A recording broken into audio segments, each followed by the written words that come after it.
Amém. Irmãos, eu quero convidá-los a abrir as suas Bíblias no Evangelho do Senhor Jesus Cristo, segundo escreveu Marcos, capítulo 10, do verso 17 até o verso 22.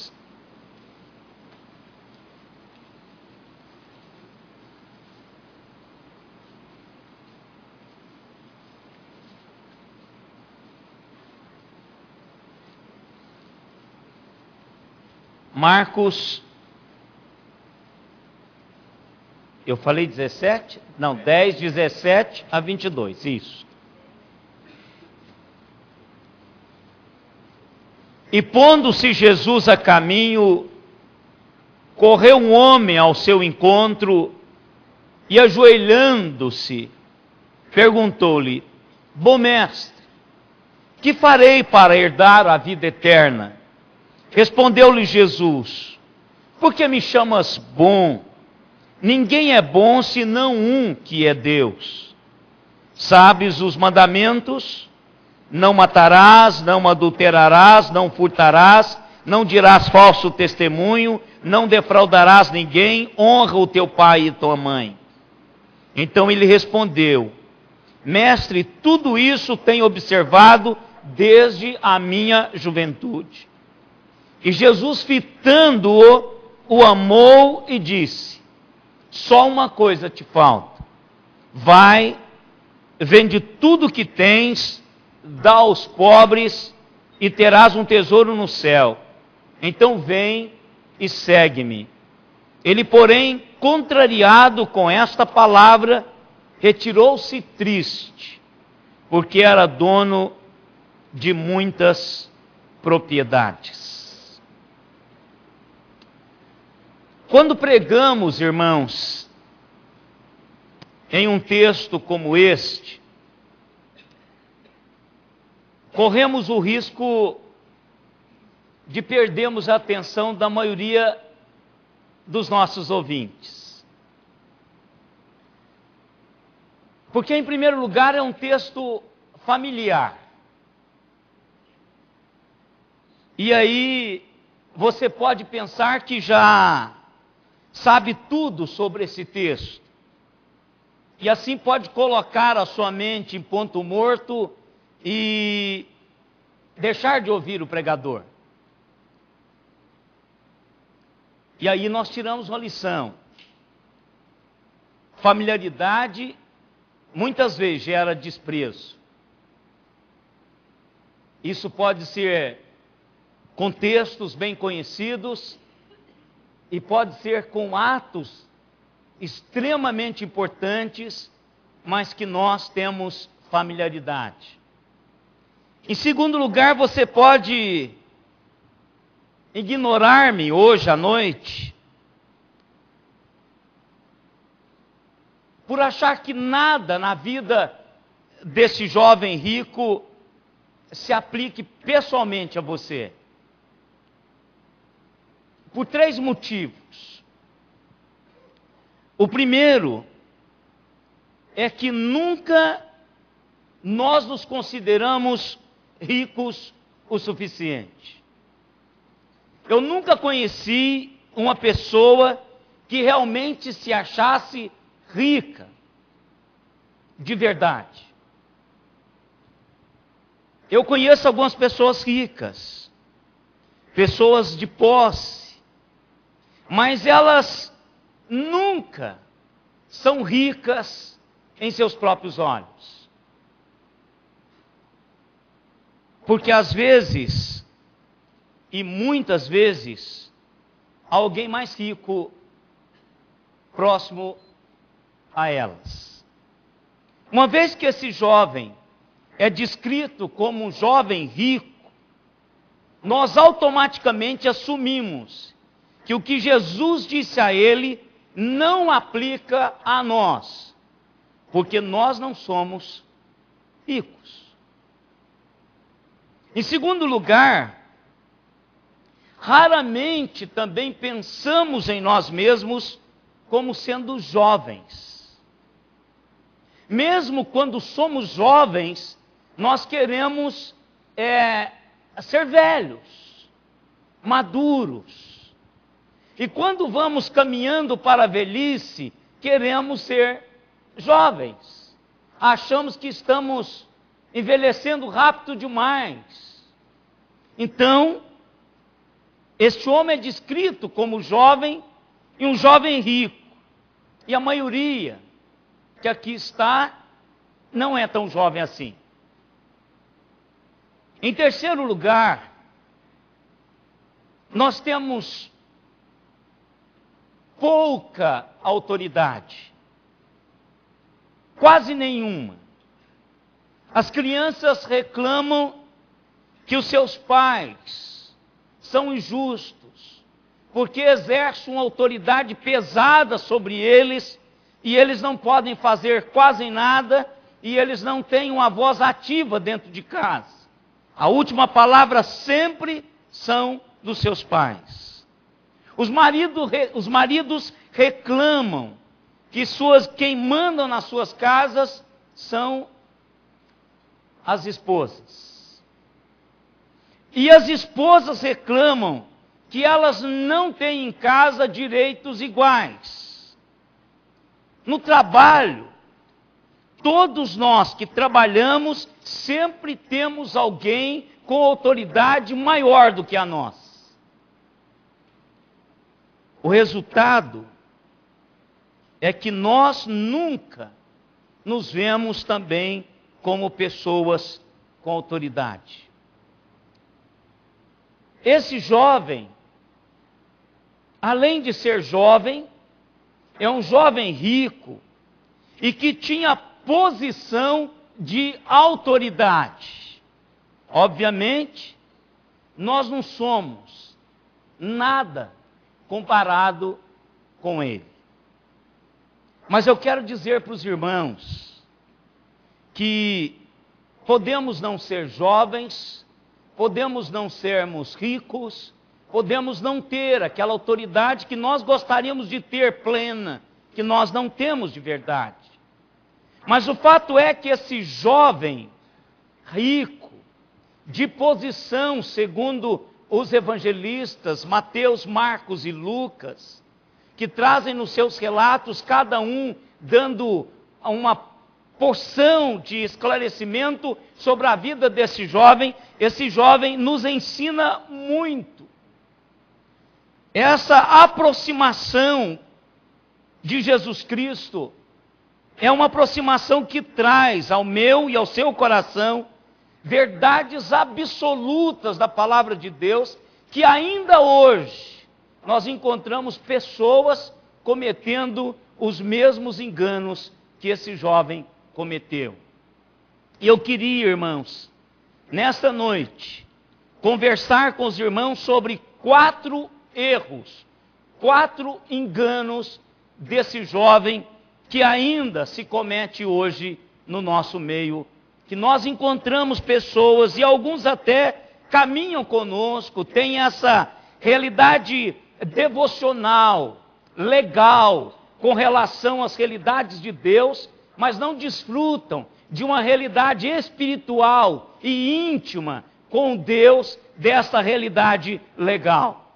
Então eu gostaria de compartilhar com os irmãos estas porções, tirando desse relato da Sagrada Escritura esta realidade. A primeira realidade, irmãos, é que ele não reconheceu a Jesus Cristo como eterno Filho de Deus e não como Senhor.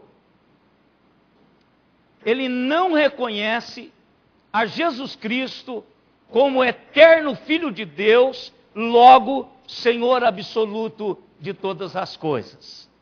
Ele aproxima-se de Jesus com toda aquela reverência que lhe fora ensinada, e eu acredito que isso lhe foi ensinado na sua casa. Ele vem com todo respeito, se põe de joelhos diante do Senhor, e aí começa a colocar algumas realidades. A primeira realidade que ele coloca é chamando a Jesus de bom mestre. Ele usa, irmãos, algo para trazer ao coração de Jesus que ele entende alguma coisa. Mas, infelizmente, ele não entende o essencial. Ele chama Jesus de mestre, de bom mestre. Aí Jesus faz uma pergunta para ele, para suscitar no seu coração uma reflexão do que ele acaba de dizer. Jesus diz para ele assim: como é que você pode me chamar de bom? Bom, só há um, que é Deus. Como é que você está me chamando de bom? Por que você faz isso? Ali diante dele, irmãos, estava alguém muito maior do que o mestre. Ali diante dele estava alguém maior que Salomão. Ali diante dele estava o Filho de Deus. Claro que aquele jovem já tivera a oportunidade de ouvir a Jesus. Talvez ele tenha olhado para Jesus como alguém que superasse os seus mestres da lei, na moral, na habilidade de trabalhar as palavras, na autoridade divina, na profundidade com que ele falava. Mas ele comete um erro de colocar um adjetivo que só pertence a Deus para um mestre. Então o que Jesus estava colocando para ele era o seguinte: bom, só existe um, que é Deus. O que Jesus queria é que ele pudesse confessar naquele momento e dizer assim: exatamente isso, Senhor. Eu estou lhe chamando de bom, porque o Senhor é o próprio Deus. O Senhor é o Messias que nós esperávamos. Mas ele não fez isso. Ele não fez isso. Ele não acatou aquela reflexão de Jesus. Jesus não estava dizendo que não era Deus. Porque nós sabemos pela Escritura que Deus Pai, Deus Filho e Deus Espírito Santo é Deus. O que Jesus queria dizer para ele é que diante dele não estava um mestre qualquer. Diante dele estava um Deus que não mandou levantar quando ele ajoelhou. Jesus aceitou a adoração dele. Mas só que ele não estava fazendo isto da maneira certa. E quando Jesus remete-lhe esta pergunta, é para arrancar dele, para tirar dele a confissão de que de fato o adjetivo que ele estava usando porque ele entendia que aquele adjetivo de bom só poderia ser aplicado ao Deus que ele servia. Então, irmãos, ele não reconhece a Jesus como o eterno Filho de Deus e como o excelso Senhor absoluto de todas as coisas. Em segundo lugar, ele também não tem consciência da sua pecaminosidade. Suponhamos, irmãos, por um momento que de fato esse jovem rico nunca tenha violado os mandamentos do Senhor. Esses mandamentos que Jesus havia colocado para ele. Que ele nunca tenha cometido assassinato nenhum, de maneira nenhuma, nem na sua mente, nem no seu coração. Que ele não tenha cometido nenhum adultério. que ele não tenha pensado no seu coração e cobiçado qualquer mulher, que ele não tenha invejado nada, que ele tenha sido um exemplo de filho amando e honrando os seus pais. Ainda assim, ele ignorava a sua imperfeição. Podemos notar, irmãos, que Jesus Cristo não usa a primeira parte do decálogo. O que Jesus faz é exatamente chamá-lo para a realidade do relacionamento interpessoal. O Senhor Jesus Cristo não fala do relacionamento dele com Deus. Porque Jesus entende que esse relacionamento de fato e de verdade com o outro é um relacionamento que emana do meu relacionamento com Deus. Porque esse relacionamento meu com o outro só terá efeitos eternos, duradouros, na vida do outro, quando eu tiver esse relacionamento real com Deus. Esta é a essência do cristianismo, irmãos. Esta é a verdade essencial do cristianismo. As minhas realidades históricas, no meu dia a dia, só pode produzir realidades eternas, duradouras, quando essas realidades emanam do meu relacionamento com Deus. Senão, posso fazer tudo, posso ser irrepreensível, posso viver uma vida decente, respeitável, mas não vai ser o suficiente. Então Jesus começa a trabalhar estas realidades. Portanto, irmãos, eu chego à conclusão de que não importa o quanto que nós somos agradáveis, não importa o quanto que nós somos benevolentes, não importa o quanto que nós somos inteligentes, mas a Bíblia diz que todos pecaram e carecem da glória de Deus. Eu já ouvi isso de crentes muitas vezes: olha, fulano, se não for para o céu, ninguém mais vai. Por quê? Porque ele é bom, porque ele é respeitável, porque ele é destacado pela sua honestidade, pela sua sinceridade. Mas o que nós olhamos aqui é que Jesus está querendo levar esse rapaz para algo mais, que ele ainda não tem, e ele sabe que não tem.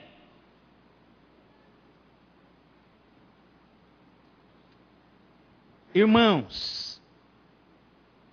Jesus quer trazer esse homem para conhecer o seu próprio pecado. Jesus diz para ele assim: o nível do seu relacionamento com os mandamentos de Deus é apenas um nível legal. Não há um nível de espiritualidade. Você pode conhecer a Bíblia de ponta a ponta, mas você não ter nenhuma realidade transformadora na sua vida pelo que você conhece. O seu conhecimento é apenas um conhecimento legal dos mandamentos de Deus, mas não um conhecimento espiritual de que esta palavra transformou a sua vida. Mas não só isso, irmãos.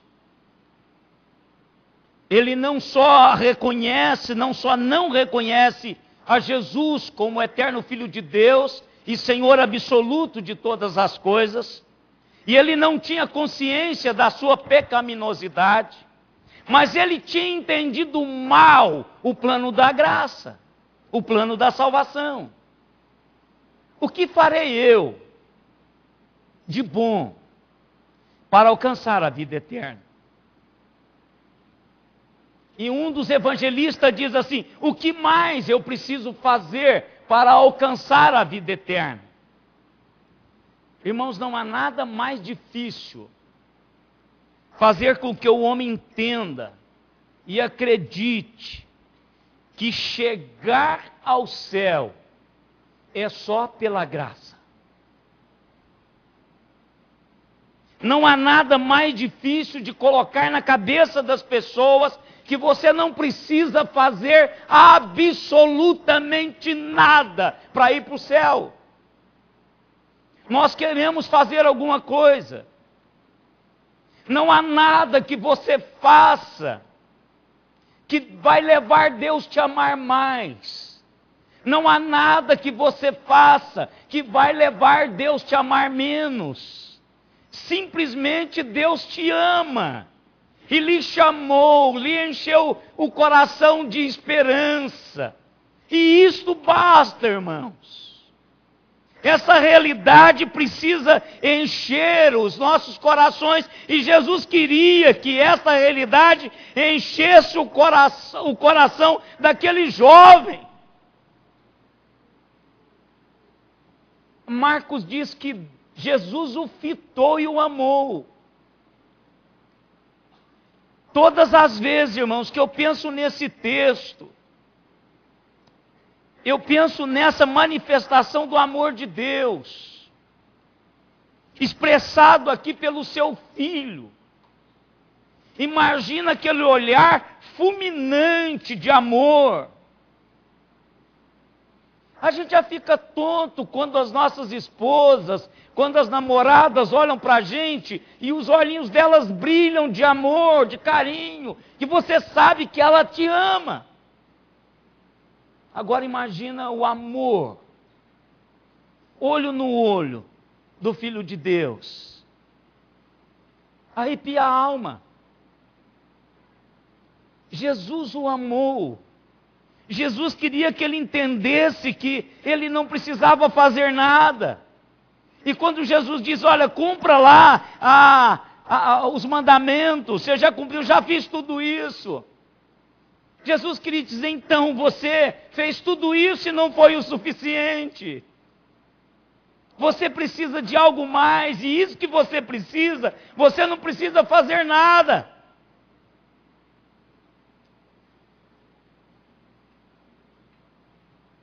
Esse é um dos textos mais tristes das Escrituras, irmãos.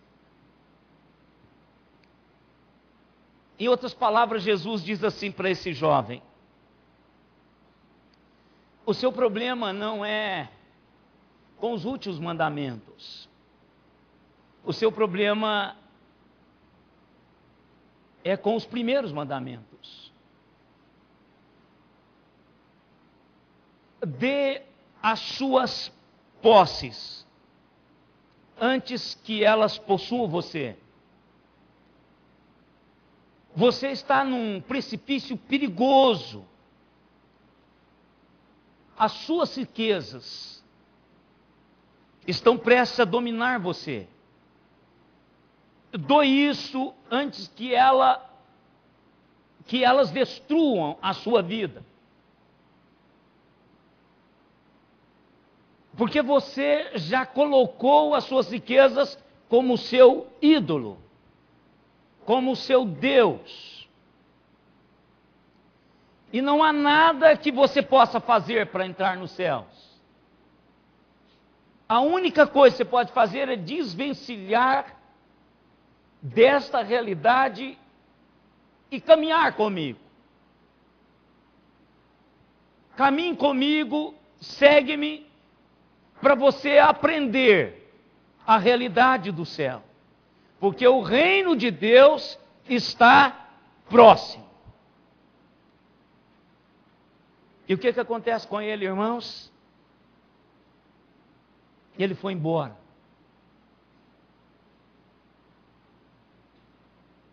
Ele não só tinha dinheiro,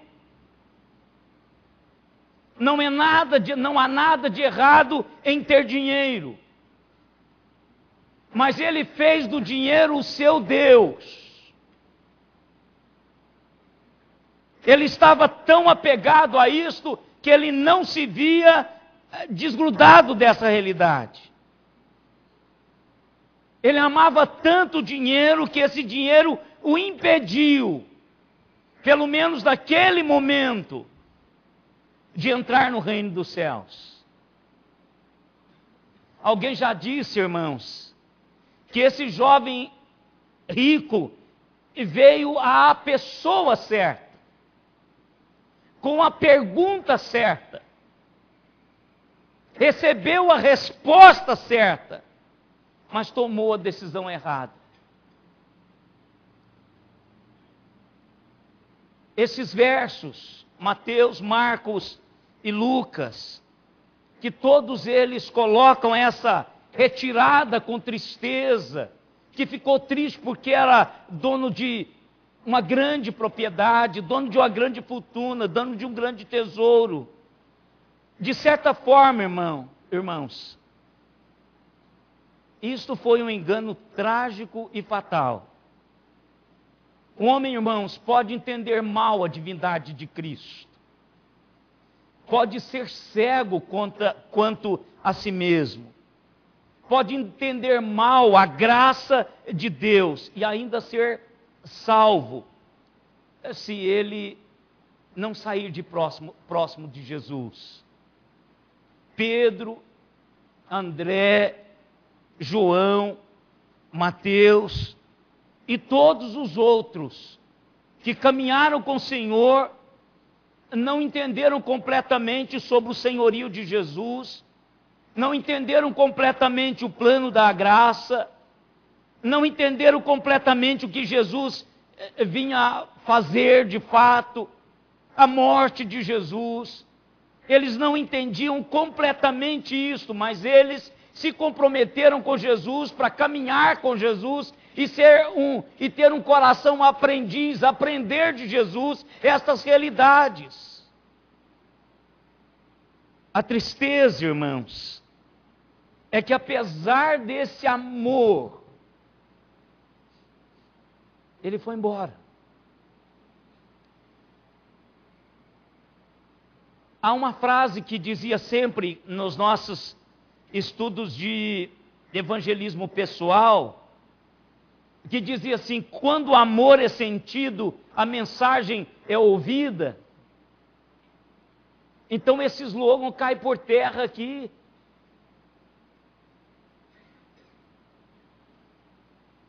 Cai por terra.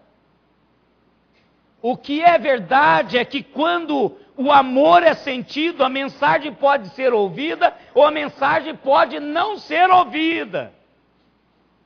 Agora, o meu papel como propagador dessa verdade do Evangelho, como Jesus está fazendo, eu preciso de amar a pessoa. A pessoa precisa de entender que eu estou contando-lhe algo acerca da eternidade, que é a maior posse que se pode ter nesse planeta. E que ela é amada pelo Senhor. Mas o fato é que ela pode ir embora e não dar a mínima pelo que acabou de ouvir, mesmo sendo amado. Jesus ama esse jovem. Ele vai embora. E aí, quando você olha na continuação do verso 23 até o verso 31, surge aquela pergunta dos discípulos, que seria aquela que a gente faz quando temos um bom amigo, uma pessoa honesta, correta, bom esposo, bom pai, bom trabalhador, mas que não tem Jesus, e a gente diz assim: se ele não for salvo, quem será? Aí os discípulos ficam encucados com aquilo. Quando Jesus diz assim: olha, é mais fácil um camelo passar pelo fundo da agulha do que um rico entrar nos céus. Mas um rico que ama as suas riquezas, que tem a sua riqueza como ídolo. Aí os discípulos cogitam ali, então quem? Esse rapaz, quem pode então ser salvo? Essa é a pergunta. Se ele não pode ser salvo, guarda todos os mandamentos, principalmente os mandamentos têm a ver com o relacionamento das pessoas. Então, se ele não pode ser salvo, quem pode então ser salvo? Até os discípulos, irmãos, não têm todo o conhecimento do plano da graça. Aí Jesus continua dizendo: aliás, isto é impossível aos homens. Irmãos, salvação é impossível para os homens, mas para Deus, não. É isso que Deus queria, que Jesus queria ensinar para o rico, e ele não ficou para ouvir. Deus, ao salvar você, ao salvar-me, Ele fez isso por livre e espontânea escolha dele, apesar de mim. E Paulo diz que nós estávamos em nossos delitos e pecados. E ele completa: porque pela graça sois salvos, mediante a fé, e isto não vem de vós. Para os homens é impossível, mas para Deus, não. Portanto, irmãos, o que eu queria com essa reflexão é que há sim, na história do jovem rico, lições preciosas para mim e para você. Você tem reconhecido a Jesus Cristo como Senhor na sua vida? Jesus é Senhor de verdade, ou Ele é apenas uma muleta para te ajudar na caminhada do aqui e agora, e você não está muito preocupado com a eternidade? De ser respeitável, ter um momento gostoso nessa vida, ou você está aproximando de Jesus, porque você reconhece nele o Deus eterno, o Senhor absoluto da sua vida? Como você aproxima do Senhor? Você está tentando fazer alguma coisa, aquele vazio que possa estar no seu coração, apesar de tudo quanto você tem feito em sua religiosidade, só pode ser preenchido com essa realidade: Jesus Cristo como Senhor e Salvador da sua vida. Segundo lugar, você tem consciência de que é um miserável pecador, que você carece das misericórdias de Deus que se renovam a cada manhã para viver o dia e cada dia de cada vez? Você tem se quebrantado diante de Deus e dito como Daniel fez na sua oração: Senhor, eu me encoro de vergonha pelos meus pecados diante do Senhor, mas a Ti pertence a misericórdia e o perdão? Você tem caminhado por aí, olhado à sua volta e visto que a consequência do pecado tem acabado com a raça humana, tem apodrecido o melhor da criação de Deus, tem detonado com a nossa realidade moral, tem sulapado a alegria da existência, que muitos jovens estão se matando porque eles se esvaziaram da existência, não tem graça. E quanto mais arriscado a sua vida for, melhor é, porque é adrenalina pura. Isso não é porque se gosta de desafios, é porque a vida perdeu o sentido. Não há por que preservar algo que eu não valorizo. Isso é o pecado. Você tem consciência do seu pecado, ou você acha que Deus tem que agradecer por você ser membro da sua igreja? Ai de Deus se não fosse eu. Ai dessa igreja se não fosse eu. Isso é farisaico. Nós somos miseráveis pecadores e carecemos da glória de Deus. E o salário do pecado é a morte.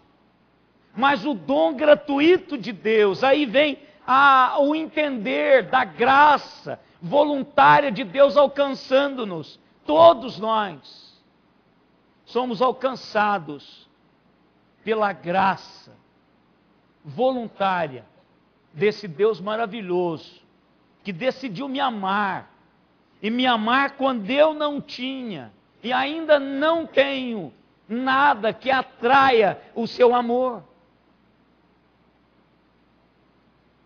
Em último, apesar de você não entender plenamente tudo isso, você continua comprometido com Jesus, com o coração aprendiz, para entender todos os dias os seus caminhos e segui-lo, mesmo pagando o preço. Eu li um comentário do William Barclay essa semana sobre esse texto. E o William Barclay tem uma visão interessante desse texto. Ele diz o seguinte, que quando esse jovem chegou correndo e ajoelhou-se diante do Senhor, pedindo para ele que ele desse-lhe o que ele poderia fazer para ser salvo, Jesus diz assim: ei, para aí. Não venha tão precipitadamente. Há um custo para isso. E eu acho que você não está disposto a pagar. Você precisa deixar toda a sua vida para trás, para caminhar comigo para o reino celestial. E você não vai fazer isso, apesar do meu amor dilatado em direção a você. Nós estamos comprometidos com Deus, irmãos, para aprender dele. Aos 54 anos eu entendo muito mais o caminhar com Deus, o que Deus tem para a minha vida, do que eu entendia quando eu fui para o seminário. E eu não entendo tudo. Mas eu me comprometo diante de Deus ser um aprendiz, para que Ele me ensine, através das suas sagradas escrituras, os seus caminhos. Esse jovem tinha que ficar. Mas às vezes, não nos considerando tão jovem quanto, nem tão rico quanto, nem tão de autoridade, posicionamento de autoridade quanto, mas eu e vocês somos alvos do amor de Jesus. E Ele está desafiando a mim e a sua vida. Caminhe comigo. Há um preço. Há um preço. Calcule o preço e venha para o céu. É isso que Ele disse. Então, quando eu me rendo a Ele, eu estou dizendo: sim, Senhor, eu estou lhe chamando de bom, porque esse adjetivo só tem a ver com o Deus que eu quero adorar, com Deus que eu quero caminhar. Eu vou segui-lo, vou dar aos pobres.